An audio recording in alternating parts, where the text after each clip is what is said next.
കേരളത്തിൽ എല്ലാ സമുദായങ്ങളുടെ ഇടയിൽ യുദ്ധാടിസ്ഥാനത്തിൽ വിവാഹമോചനം ഒരുപാട് നടക്കുന്നുണ്ട്. ഇന്നത്തെ കാലത്ത് വിവാഹമോചനം എന്ന് പറയുമ്പോൾ അത് വലിയ പുത്തിരിയൊന്നുമില്ല. 10-ൽ 8 വിവാഹമോചനമാണ്. പല കാരണങ്ങൾ കൊണ്ടാണ് ഒരാൾ വിവാഹമോചനം ചെയ്യുന്നത്.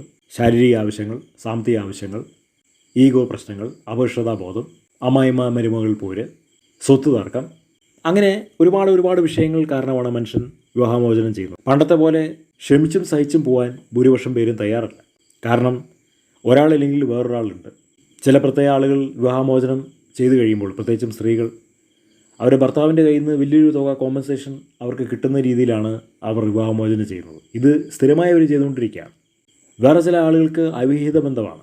അതുകൊണ്ട് ഈ പ്രശ്നങ്ങളൊക്കെ ഉള്ളതുകൊണ്ട് ഒഴിഞ്ഞു പോകുക എന്നുള്ളതല്ലാതെ പിന്നെ വേറൊരു മാർഗ്ഗമില്ല. ഇപ്പോൾ നമ്മൾ ഈ ഫോട്ടോയിൽ കാണുന്നത് റാഫിയ എന്ന പേരിലുള്ള ഒരു സ്ത്രീയാണ്. അവർ കേരളത്തിലെ ആദ്യ ഡൈവോഴ്സ് ക്യാമ്പ് സംഘാടകയാണ്. അവർ പറയുന്നത് വിവാഹം ആഘോഷമാക്കും, വിവാഹമോചനം ഒളിപ്പിച്ചു വയ്ക്കും. ഒത്തുപോകാൻ കഴിയില്ലെങ്കിൽ നല്ലത് ഇറങ്ങിപ്പോരുകയാണ്. അത് നല്ലൊരു ആശയമാണ്. കാരണം ഒത്തുപോകാൻ കഴിയുന്നില്ലെങ്കിൽ പിന്നെ അത് സഹിച്ച് ക്ഷമിച്ച് കൊണ്ടു നടക്കേണ്ട ആവശ്യം ഇല്ല. കാരണം ഇത് പണ്ടത്തെ കാലമല്ല. പണ്ട് നമ്മുടെ കുടുംബത്തിലൊക്കെ ആളുകൾ സഹിച്ചും ക്ഷമിച്ചും ഇരുന്നിരുന്നു. ഇപ്പോൾ അതിൻ്റെ ആവശ്യമില്ല. ഇഷ്ടമല്ലെങ്കിൽ ഭർത്താവിനും ഭാര്യയ്ക്കും പിരിഞ്ഞു പോവാം. ഒരു സംഘടന പിരിച്ചുവിടുന്നത് പോലെയാണ്. അത് വലിയ ആനക്കാര്യമില്ല, അത് വലിയ പാപമൊന്നുമില്ല. എല്ലാ സമുദായങ്ങളുടെ ഇടയിലും വിവാഹമോചനം നടക്കുന്നുണ്ട്. ഒരു സമുദായത്തിന് പോലും പറയാൻ കഴിയില്ല ഞങ്ങളുടെ കമ്മ്യൂണിറ്റിയിൽ വിവാഹമോചനം നടക്കുന്നില്ല എന്ന് പറയാൻ കഴിയില്ല. എല്ലാവരുടെ ഇടയിലും നടക്കുന്നുണ്ട്. വിവാഹമോചനത്തിന് പ്രത്യേക ഒരു സമവാക്യവും ഇല്ല.